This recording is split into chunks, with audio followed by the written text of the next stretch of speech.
అసాంఘిక కార్యకలాపాలకు అడ్డగా ప్రొద్దుటూరు మారిందని వైసీపీ నేత రాచమల్లు ఆరోపించారు. చౌడూరులో నోటీసులు ఇవ్వకుండా ఏపీ ఐఐసీ భూములు లాక్కున్నదని తెలిపారు. ఎమ్మెల్యే కనుసన్నల్లోనే ఈ వ్యవహారం జరిగిందని విమర్శించారు. ఈ మేరకు భూములు కోల్పోయిన రైతులతో కలిసి రాచమల్లు కలెక్టర్ను కలిశారు. భూ నిర్వాసితుల సమస్యలకు అధికారుల దృష్టికి తీసుకెళ్లారు.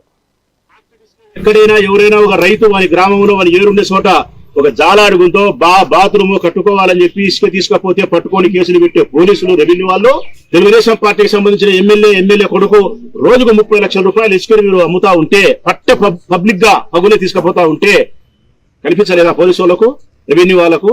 ఏపీఐసీసీ వాళ్ళను వర్క్ చేపిస్తున్నారు. నేను అడుగుతా ఉన్నా ఏపీఐసీసీ వాళ్ళను, ఇండస్ట్రియల్ డిపార్ట్మెంట్ సంబంధించిన వాళ్ళను, మీరు కాంట్రాక్ట్ వర్క్ చేసుకుంటున్నారట, భూమిని సదును చేస్తున్నారు, రోడ్లు వేస్తున్నారు, కాలువ కడుతున్నారు. అక్కడ ఉండబడిన ఇసుకను తీసిన కాంట్రాక్టర్ ఎక్కడ పోయాలా? డబ్బు చేయాలా పక్కనే. ఏట్లో ఉండే ఇసుకను బయటికి తీసుకుపోవచ్చునా? తీసుకుపోకూడదు. ఆ భూమిని సదును చేసేటప్పుడు ఇసుకను డంపు చేయాలా? డంపు చేస్తున్నాడా? డంపు చేయకుండా బయటికి తీసుకుపోతున్నాడు. మరి బయటికి తీసుకుపోయేటప్పుడు ఏపీఐసీసీ వాళ్ళు ఏం చేస్తున్నారు? రెవెన్యూ డిపార్ట్మెంట్ ఏం చేస్తుంది? మైనింగ్ డిపార్ట్మెంట్ వాళ్ళు ఏం చేస్తున్నారు? పోలీసులు ఏం చేస్తున్నారు? రెడ్ కార్పెట్ పరిచినారు పోలీసులు అయితే వరదరాజరెడ్డికి, వరదాడి కొడుకు దోసుకో ఇసుక అని చెప్పి. వీళ్ళందరికీ మామూలు ఉన్నాయా? అధికార పార్టీకి మీరు తల ఒగ్గినారా? నేను అడుగుతా ఉన్నా, మీరు అధికార పార్టీకి తల ఒగ్గి 100% వాళ్ళ అడుగులకు మడుగులు ఒత్తి రెడ్ కార్పెట్ పరిచినారు. ప్రజాధనాన్ని లూటీ చేసేదానికి మరి మీరు సహకరిస్తున్నారు. ఈ రైతుల నోట్లో మట్టి కొట్టారు. వరదరాజరెడ్డి కుమారుడైన కొండారెడ్డి జోబిలో ఇసుక నింపుకునేదానికి మీరు సహకరిస్తా ఉన్నారు.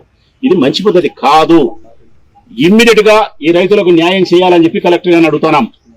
మేము కోర్టు వినాం, ఈ రైతుల పక్షాన స్టేటస్ కో ఇచ్చిన